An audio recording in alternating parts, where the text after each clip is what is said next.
Então, tu era um jovem que estava se sentindo um pouco excluído da sociedade e tentava, por causa do visual, por não se adequar muito, e aí tu encontrou esse grupo que são satanistas, é isso que você fala? Tá. Não, eles chamam de Irmandade, né? Irmandade. Eles dizem que é um patamar acima dos Illuminatis.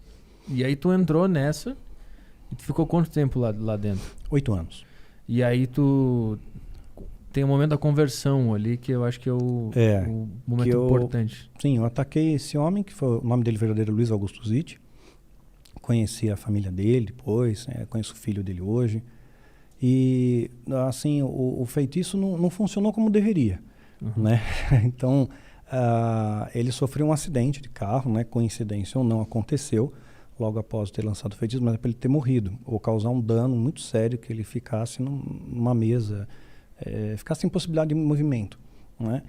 Mas não deu certo. Não deu certo aquela vez, aí fiz de novo, chamei mais gente para me ajudar, acho que errei alguma coisa, porque os rituais, eles são muito complexos, né? Ritual vem de rigoroso, muitos detalhes.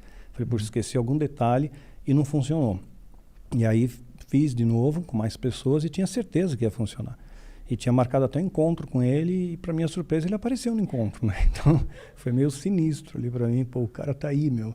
Como é que pode esse cara tá aí, né? E assim, humanamente falando, não era um cara que... Eu estava no ápice também na minha forma de Kung Fu, né? Já tinha conquistado troféus, medalhas, campeão paulista, vice-brasileiro. E era uma pessoa que eu derrubaria em pouco tempo. Em segundos ele estava fora de combate. Mas aquele cara, meu, pô, me deu um medão dele, meu. Eu só procurei assim, por visão periférica, cadê a porta, por onde eu saio daqui, né? E não quis nem encostar nele. A sensação que eu tinha, né, é que se ele tocasse em mim, de repente eu ia cair, o demônio ia me possuir. Então eu falei, não pode nem encostar em mim esse cara. Eu só queria ir embora. E ele falou para mim, olha, vamos subir, vamos conversar um pouco. Tinha marcado encontro no escritório de uma igreja. E eu falei, não, você chegou atrasado. Ele se atrasou mesmo, umas 3 horas. Aí eu falei, por isso que eu estava certo que o cara tinha caído no feitiço, né? E falei, olha, você chegou atrasado, eu estou com pressa, preciso ir embora. Ele falou, não, isso é rapidinho, só vou orar por você, coisa rápida, né? Eu pensei, bom, aí não tem poder nenhum, né? O cara vai falar umas palavras e acabou. Né, subi, entrei na salinha lá, ele trancou a porta à chave. Quando ele trancou com a chave, eu fiquei meio preocupado, né? Falei, puxa vida, trancou a chave. Eu olhei para a janela, tinha grade. E de repente foi tudo muito rápido. Eu vi uma mão crescendo na minha cabeça. Apaguei, cara. Apaguei, não vi mais nada. Eu tinha, assim, alguns flashes, né?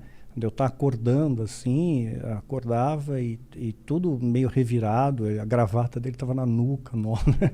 Então...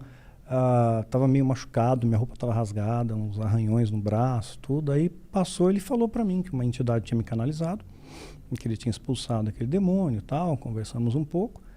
E depois eu tomei a decisão de experimentar uma paz assim que eu nunca tinha tido. Eu sempre busquei isso, acho que o ser humano busca isso, né? Essa paz, esse encontro, né? E eu tive uma paz muito especial. Tudo aquilo que eu achava que poderia me trazer paz não trazia, era temporal. Era passageiro, você tinha um momento de alegria, um momento de paz. Não que você se alegre o tempo inteiro, mas aquela paz que transcende entendimento. Não importa o que aconteça, nada abala o seu eixo, nada abala o seu equilíbrio, né? E eu saí de lá super feliz, queria beijar um cachorro na rua. Falei, cachorro, Jesus te ama, evangelizar cachorro, todo mundo, né? Aí cheguei em casa, todo contente com isso, ligaram para mim, né? Eu tinha um compromisso na seita no outro dia, ligaram para mim dizendo que eu tinha um compromisso, para não esquecer, era um compromisso importante, né? E felizmente acabei não indo nesse compromisso, né? Tinha uma menina na época de 9 anos, né? Os pais tinham oferecido essa menina, entrega essa menina para sacrifício, né? E eles queriam que eu participasse daquele ritual. E graças a Deus, Deus me livrou disso, né? Não cheguei a participar desse ato cruel, mas eu conheci a menina, eu vi ela, né? Conversei com ela, né? E aquilo ficou no meu coração durante muito tempo, né? O que aconteceu com ela, né? E há um tempo atrás saiu uma matéria específica aí, não vou dar muito spoiler, o pessoal não ia atrás, mas eu vi essa moça na televisão. Depois eu vi uma foto dela numa revista. Ela não é uma pessoa de mídia, não aparece sempre, apareceu numa imagem ali. E eu peguei, puxa vida, será que é a mesma? Fui ver, é o mesmo nome, a mesma idade. Falei, poxa, é a mesma pessoa, né? Então, por alguma razão, Deus livrou aquela menina lá e me livrou também de fazer alguma crueldade com ela, né? Mas como é que tu chega nesse... Tu ficou 8 anos lá dentro? tipo, esses feitiços, essas magias, eu não entendo nada disso. É tipo assim, existe um conhecimento que só um grupo tem. Sim. E aí tu usa pro teu benefício da tua própria vida, para fazer mal às pessoas que tu não gosta. Eles ajudam muito, digamos.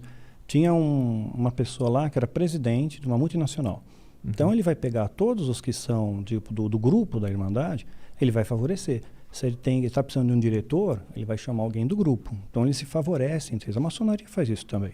Né? Se favorece um ao outro, se ajudam mutuamente. Então sim, benefício próprio também, mas sempre pensando no todo.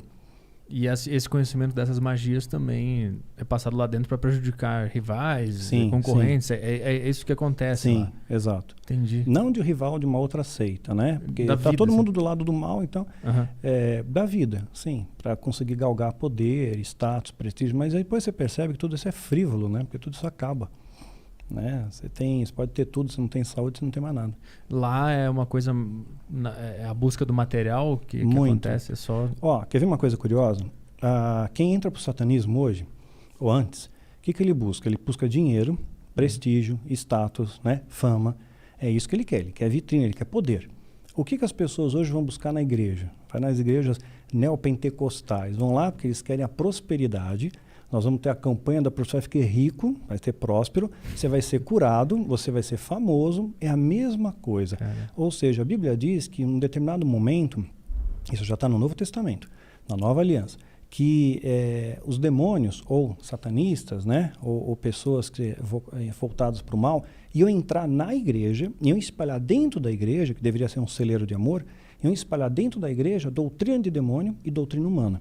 E eu vejo muita doutrina de demônio e doutrina humana também. Quer dizer, aquilo não foi Deus que fez.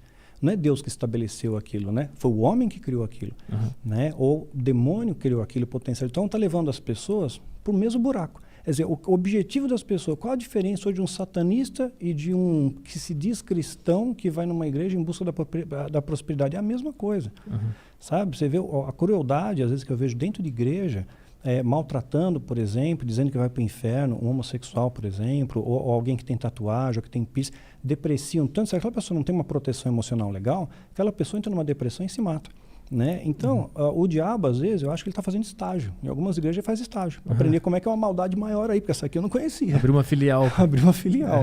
Então, então eu vejo isso. Né? Realmente, o que eles tinham de plano, na década de 80, década de 90, a igreja, se pegar o discurso que tinham nos altares na década de 80, 90 para os dias de hoje, mudou.